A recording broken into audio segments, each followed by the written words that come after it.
قصص الانبیاء کے سلسلے میں آج ہم سورہ ہود کے جن 7 برگزیدہ پیغمبروں کا ذکر کر رہے تھے، ان میں سے جو مرکزی جو نبی محترم ہیں ان کا ذکر کریں گے، جن سے 3 پہلے ہم نے جن کا ذکر کیا، حضرت نوح علیہ السلام، حضرت ہود علیہ السلام اور حضرت صالح علیہ السلام۔ اور اب جن کی باری ہے، جن کا قصہ بیان کیے بنا ہم آگے اس لیے بھی نہیں بڑھ سکتے کہ جب سفر کرتے کرتے کوئی بہت اعلیٰ و عرفہ مقام آتا ہے، بہت رفعت والا مقام آتا ہے، تو وہ انیویٹیبل ہو جاتا ہے، اس کی زیارت کرنا انیویٹیبل ہو جاتا ہے۔ تو سیدنا ابراہیم علیہ السلام کا میں ذکر کر رہا ہوں کہ سیدنا ابراہیم علیہ السلام ایک بہت برگزیدہ اور بہت عظیم پیغمبر ہیں۔ آپ ابو الانبیاء کہلاتے ہیں۔ ان کے شخصیت کے مختلف پہلو ہیں۔ ہم نے ان حصوں کو جو سیدنا ابراہیم علیہ السلام کے سارے قصے کو 2 حصوں میں تقسیم کیا ہے۔ آج آپ کے سامنے سیدنا ابراہیم علیہ السلام کا وہ سارا جو نوجوانی کا سفر ہے، بچپن کا نوجوانی کا سفر ہے، اس کے بعد پھر آپ کی اپنے چچا یا والد ایک مکالمہ ہے، پھر آتش نمرود میں آپ کو پھینکا گیا اور پھر نمرود کے دربار میں مکالمہ اور وہاں سے ہجرت۔ یہاں پہ آج کا سیگمنٹ ختم ہوگا، اور کل کا جو سیگمنٹ ہوگا وہ سیدہ ہاجرہ رضی اللہ تعالیٰ عنہ اور حضرت سیدنا اسماعیل علیہ السلام اور ان کے واقعات جو ہیں، باپ بیٹے کے واقعات جو ہیں، ان پر مبنی ہوگا۔ اور ہم نمرود کے اختتام پہ اس واقعے کا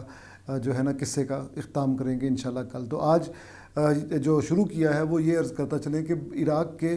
علاقے میں میں سیدنا ابراہیم علیہ السلام کی پیدائش ہوتی ہے، اور وہاں اس علاقے میں نمرود کی حکمرانی تھی، اور کہتے ہیں کہ نمرود بہت ظالم جابر بادشاہ تھا، اور یہی نہیں بلکہ اس نے خدا ہونے کا دعویٰ بھی کر رکھا تھا، یعنی خدائی دعویٰ کر رکھا تھا۔ اور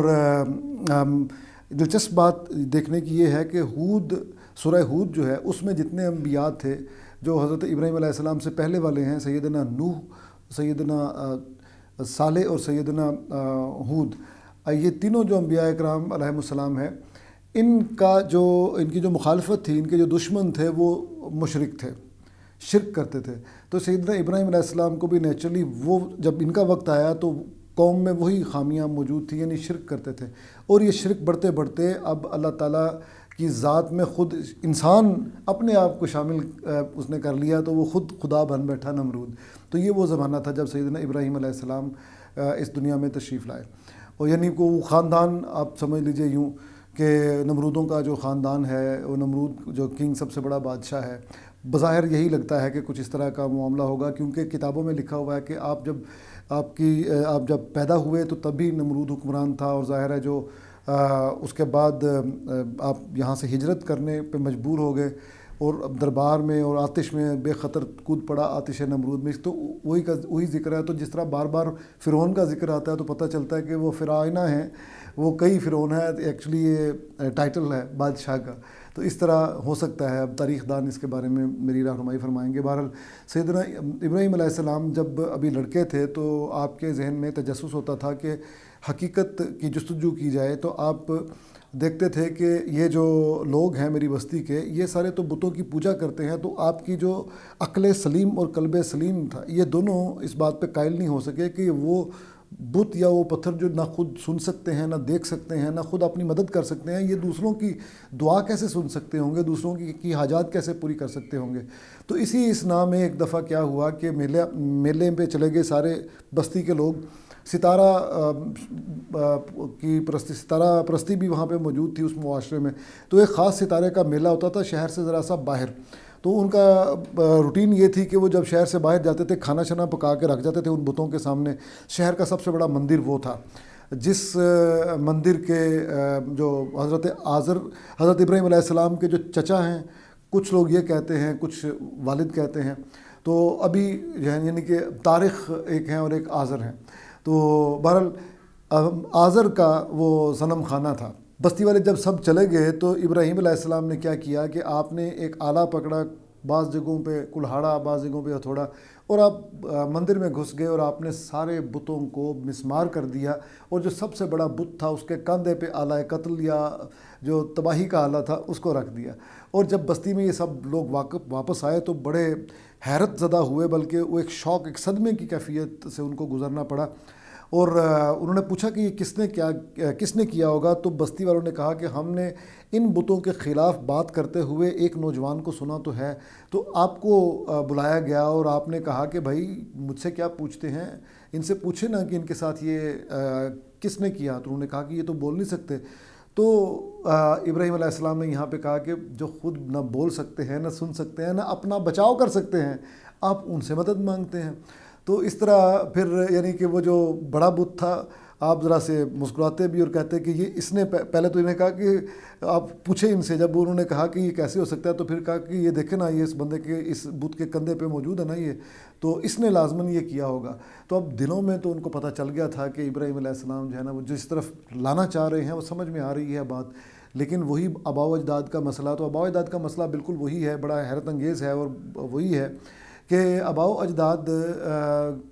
کے دین پر چلنا سوشل ایک مجبوری بن جاتی ہے۔ اور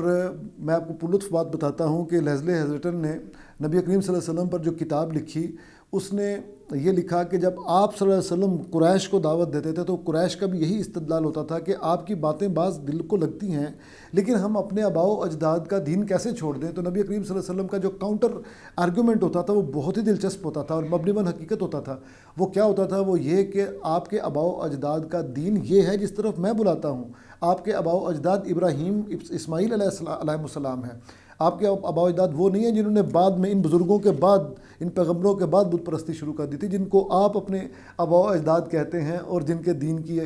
آپ پیروی کرتے ہیں۔ یہ وہ بات درست نہیں ہے۔ تو یہاں بھی یہی ہوا کہ ابراہیم علیہ السلام نے اب ادھر ہی بلایا جدھر نوح علیہ السلام بلاتے تھے، جدھر ہود علیہ السلام بلاتے تھے یا حضرت صالح علیہ السلام بلاتے تھے، ادھر ہی اپنی قوم کو بلایا، لیکن قوم وہی بھڑک اٹھی اس بات پہ کہ جناب ہم اپنے آباء و اجداد کو کیوں چھوڑیں۔ تو نمرود کے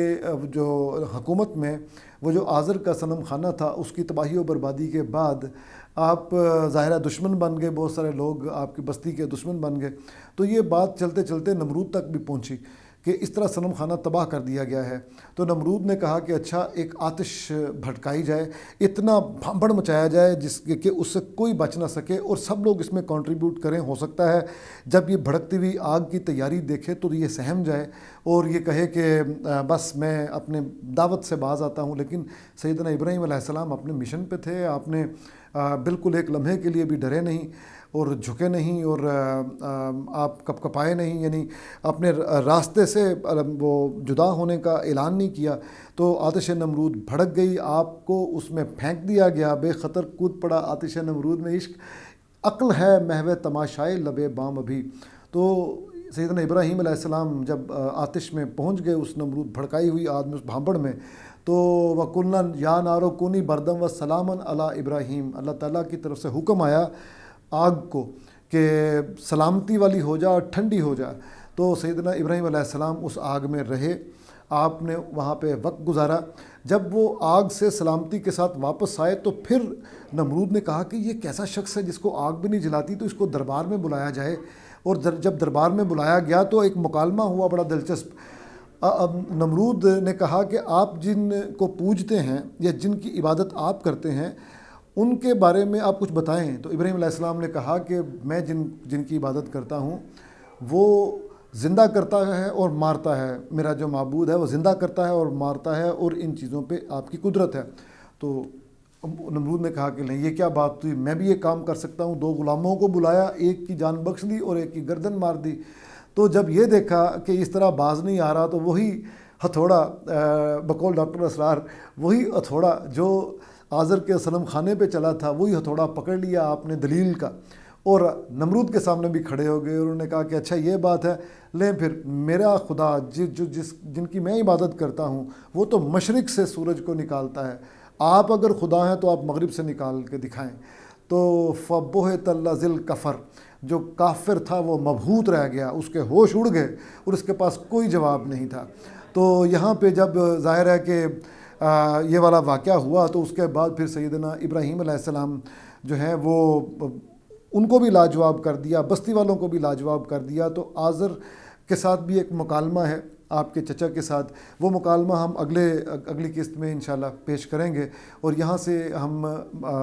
فی الحال آج کے سیگمنٹ سے رخصت ہوتے ہیں، انشاءاللہ کل ملاقات ہوتی ہے آپ سے۔